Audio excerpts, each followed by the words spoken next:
मेरा इरादा था जिस कदर जल्दी हो सके वीरान और अजाड़ा इलाकों से गुजरता हुआ बटाला में इमाम मस्जिद के पास पहुंच जाऊं। ये कोई आसान काम न था। फौज, पुलिस और सीआईडी चौकस हो चुकी थी।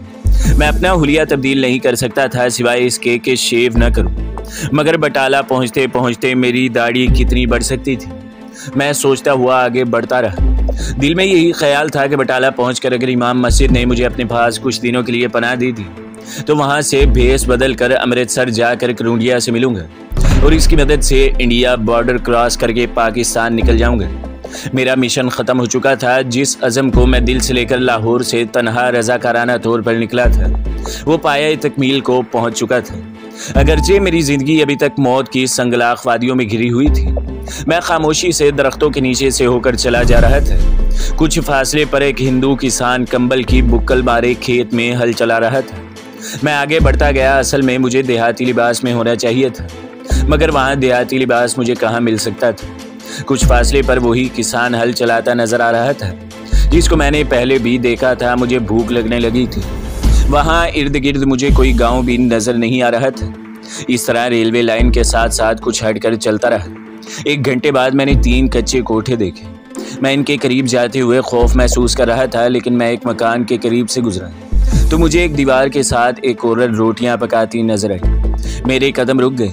मैंने करीब जाकर हाथ जोड़कर हिंदुओं की तरह प्रणाम किया और कहा, माता जी भूख लगी है। 1.5 उम्र की औरत ने बड़े प्यार से कहा, पुत्रा भूख लगी है तो आजा रोटी खा। मैं इसके सामने जमीन पर बैठने लगा तो इसने पीछे से एक चौकी निकाल कर आगे रख दी। पुत्र इस चौकी पर बैठो। इसने हांडी में से साग निकाल कर रोटी पर रख दिया और मुझे देकर पूछा, तुम बाबू लगते हो, कहाँ से आ रहे हो? माता जी मैं बटाला के पटवारी सुंदर दास का पुत्र हूँ, अगले गांव जा रहा हूँ, पिताजी का काम है। मैंने जवाब दिया और 2-3 रोटियां हड़प करके पानी पिया और प्रणाम करता हुआ आगे रवाना हो गया। मैं पगडंडियों पर चल रहा था। सामने किक्कर और नीम के दरख्तों का सिलसिला फैला हुआ था। इन दरख्तों के पार एक छोटी सी पक्की सड़क रेलवे लाइन की तरफ जाती थी। आगे एक रेलवे फाटक था जिसके करीब एक ट्रक खड़ा था। मैंने चंद कदम आगे जाकर देखा तो ट्रक पर गोभी लदी हुई थी। इसका सिख ड्राइवर और क्लीनर खोखे के पास खड़े चाय पी रहे थे। मैंने सोचा अगर ये ट्रक बटाला जा रहा हो तो मुझे इसमें सवार होने की कोशिश करनी चाहिए। मैं ट्रक के करीब आ गया। सिख ड्राइवर खोखे वाले से बातें कर रहा था। मैंने क्लीनर से पूछा कि ये ट्रक कहाँ जा रहा है।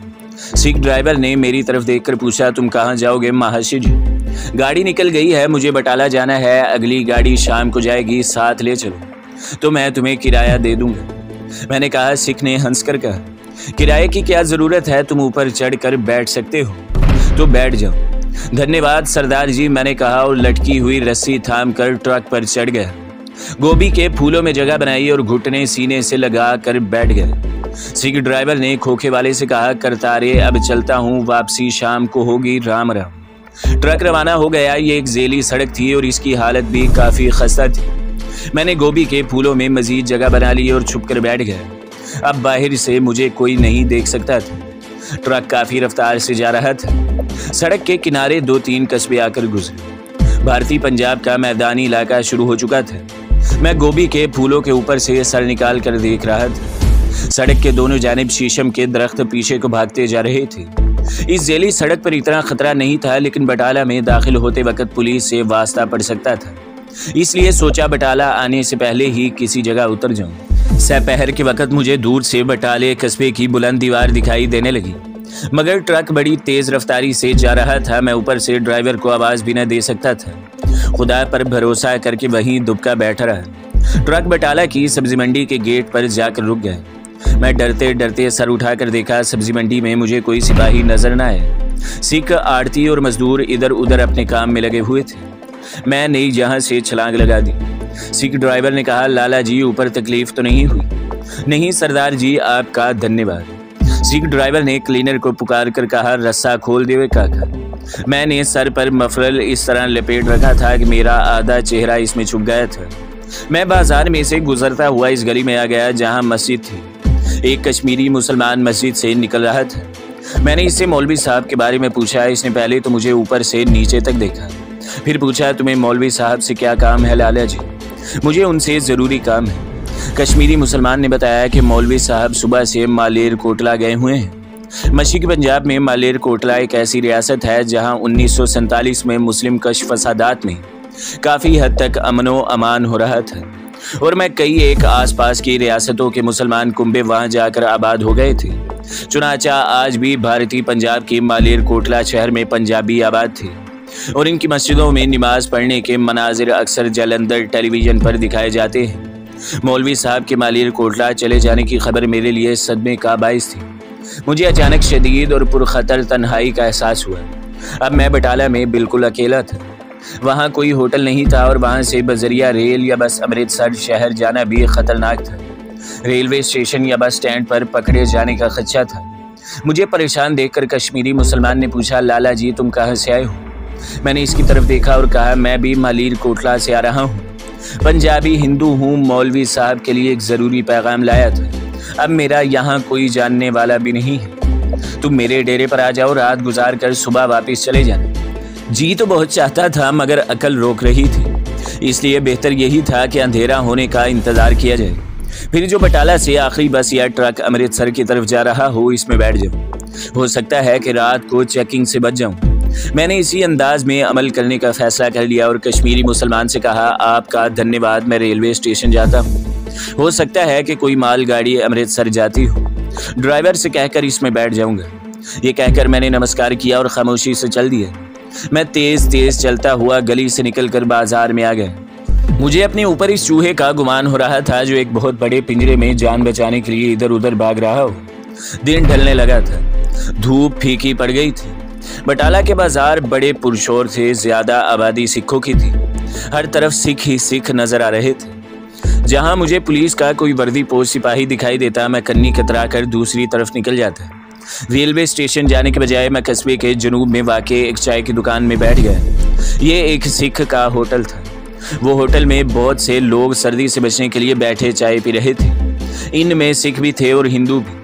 मैंने गर्म ऊनी मफरल सर पर लपेट रखा था और हुलिये से कोई क्लर्क लगता था। ये गैर मसरूफ सा इलाका था, यहाँ पुलिस का सिपाही भी कहीं नहीं था। वहाँ बैठे बैठे मुझे शाम हो गई। मैं मुंतज़िर था कि ज़रा अंधेरा फैले तो वहाँ से निकलूँ।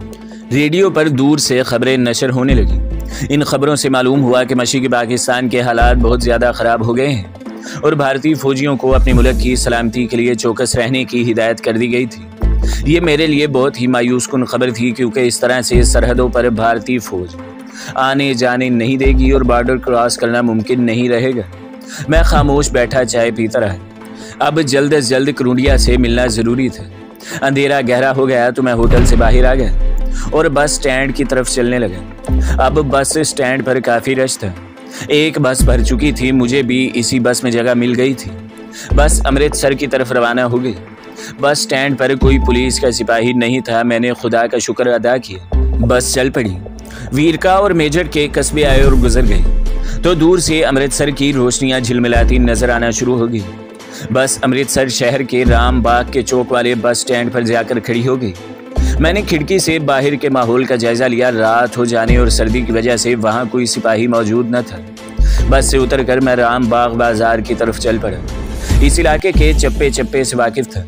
अब करूंडिया स्मगलर से सामना होने वाला था, जिसका मैं 5,000 रुपया चोरी करके भाग गया था। वो मुझे पुलिस के हवाले नहीं करेगा और मुझ पर तशद्दुद भी नहीं करेगा, क्योंकि उसका राज भी मेरे पास महफूज था। मैं इसके होटल के सामने पहुंचा तो काउंटर पर बैठा कुछ हिसाब लिख रहा था। मुझे देखा तो गुस्से से इसका चेहरा सुर्ख हो गया। मैंने गूंगे की अदाकारी करते हुए यूं ही आ की और होटल की सीढ़ियां चढ़ गए। इसने मुझे वहां गूंगा भांजा मशहूर किया हुआ था।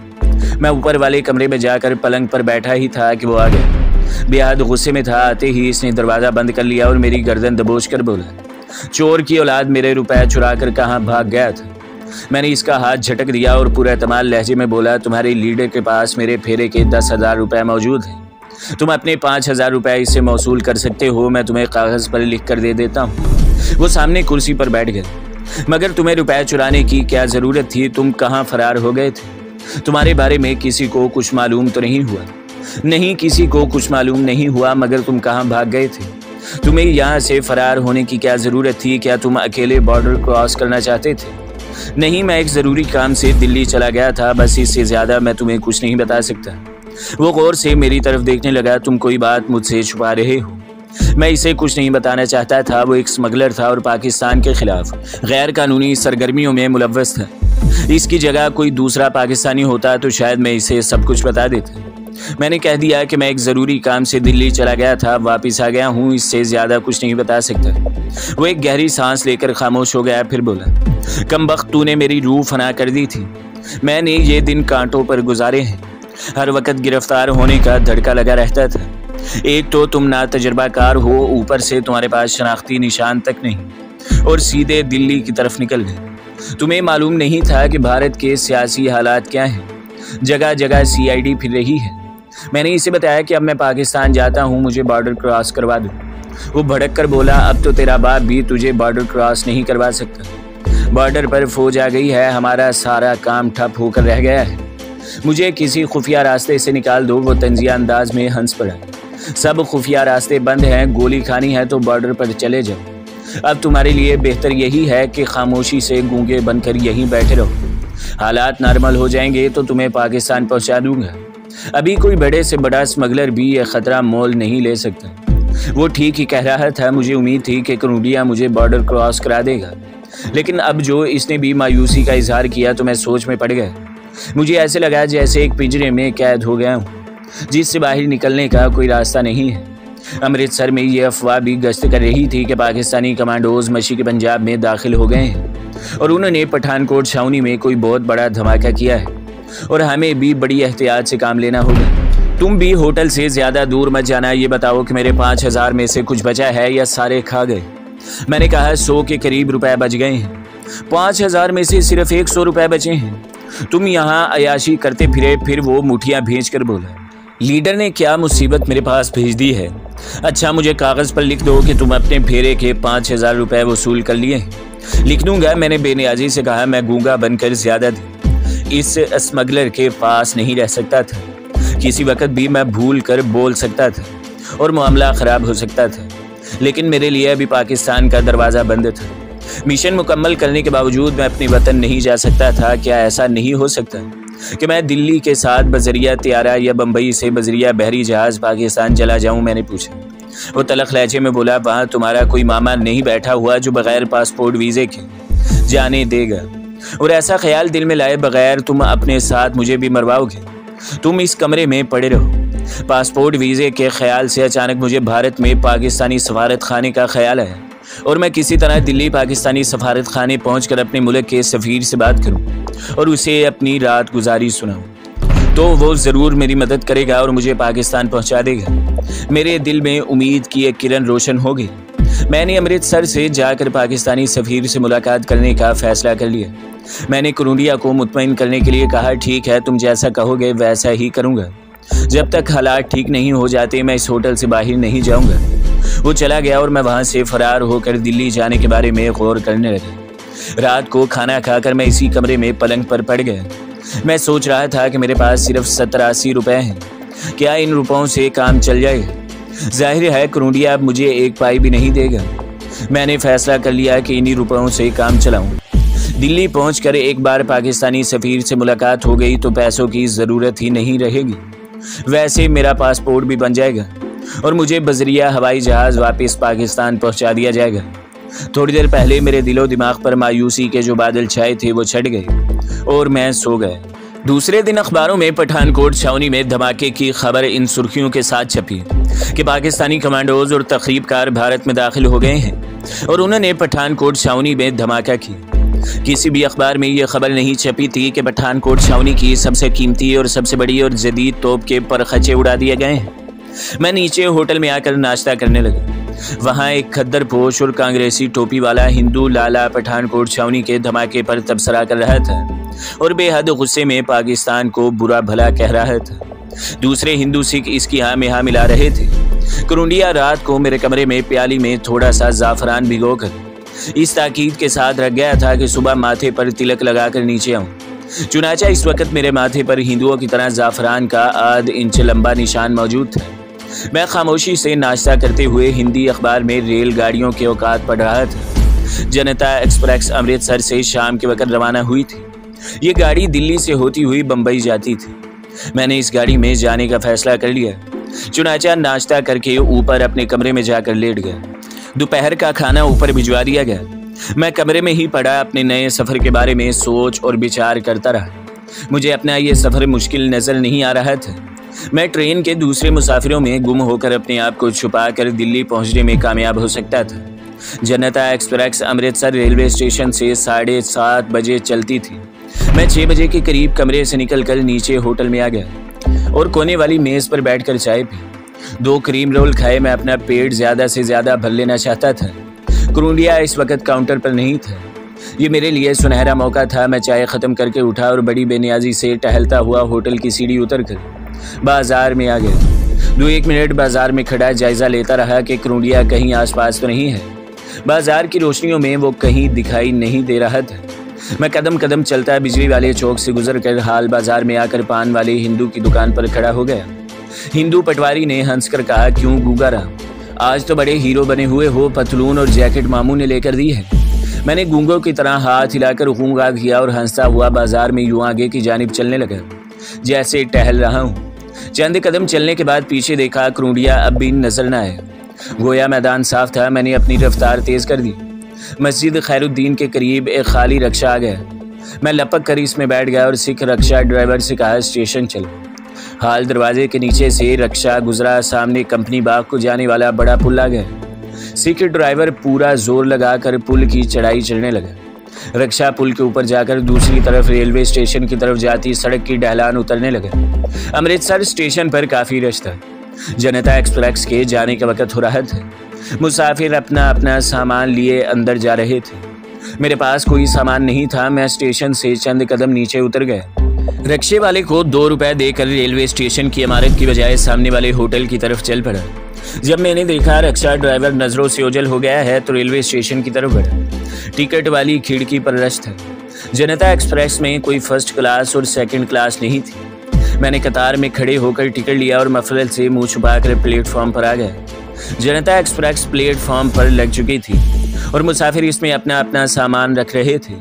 यहाँ सिपाही और CID के आदमी भी थे, मगर मैं बड़े एतमाद के साथ एक डब्बे की तरफ बढ़ा और दूसरे मुसाफिरों के साथ इसमें दाखिल हो गया और कोने वाली सीट पर बैठ गया। मैंने अपने मुंह से मफरल हटा लिया था ताकि किसी को खामखा शक न हो।